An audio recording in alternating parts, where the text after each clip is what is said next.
Between 1960 and today, inflation-adjusted household income in the United States has risen by roughly 75%.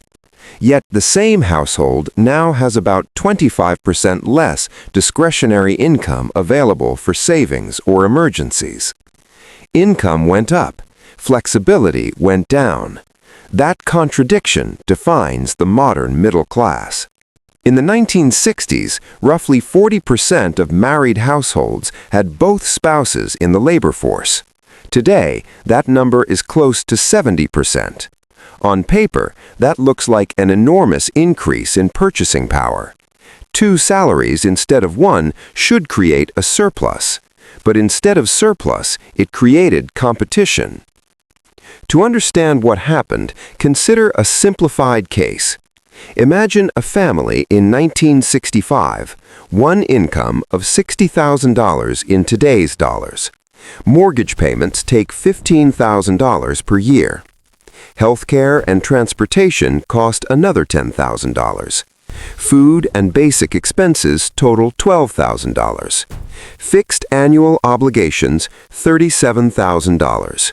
That leaves $23,000 of discretionary or adjustable space. If the primary earner loses a job, the non-working spouse can enter the labor force. The household has a latent labor reserve.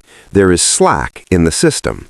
Now compare that to a family in 2024. 2 incomes totaling $120,000. Because both salaries are used to compete for housing in a limited number of high-quality school districts, the mortgage rises to $40,000 per year. Healthcare costs $18,000. Transportation for 2 commuters costs $14,000. Childcare adds $16,000. Other fixed expenses reach $12,000. Total fixed obligations $100,000. On a $120,000 income, that leaves $20,000 of margin.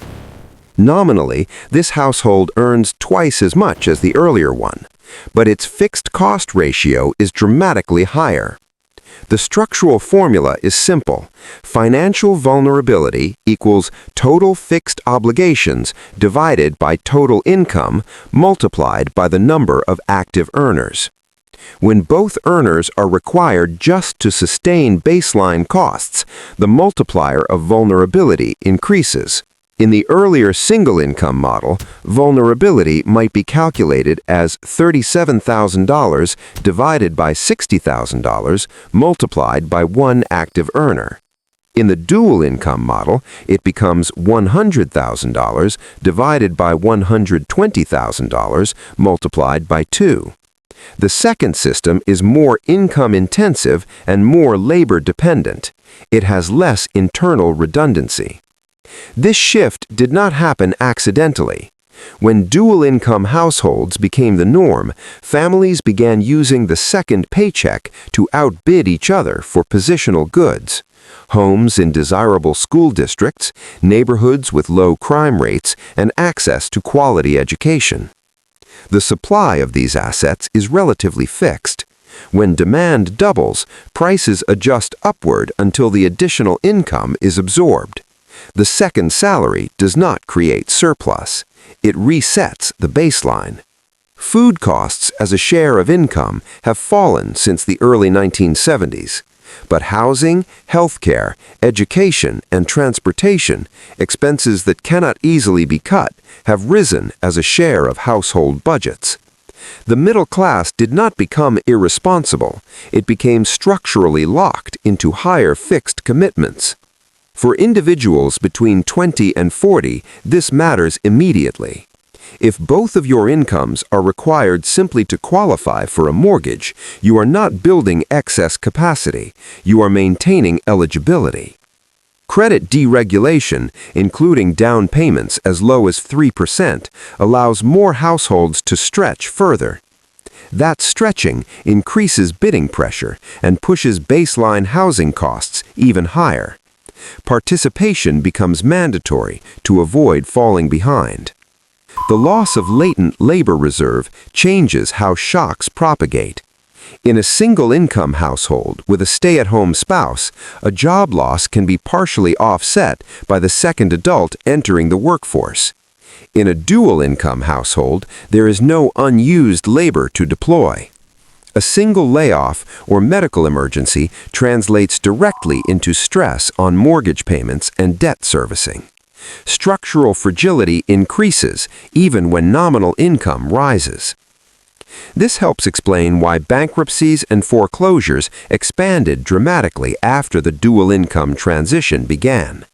The system became more efficient at extracting income and less tolerant of interruption.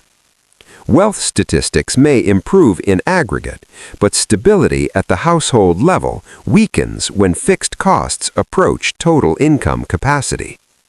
The ultimate consequence is subtle. The middle class is no longer defined by what it can afford to buy. It is defined by what it cannot afford to lose. When 100% of household labor is already deployed to sustain fixed obligations, resilience disappears. The system functions smoothly only as long as every income stream remains uninterrupted. The question is not whether dual incomes are beneficial in isolation. The question is what happens to a financial system when baseline stability requires full labor utilization just to stand still. When income growth increases dependence instead of flexibility, the structure begins to look less like prosperity and more like entrapment.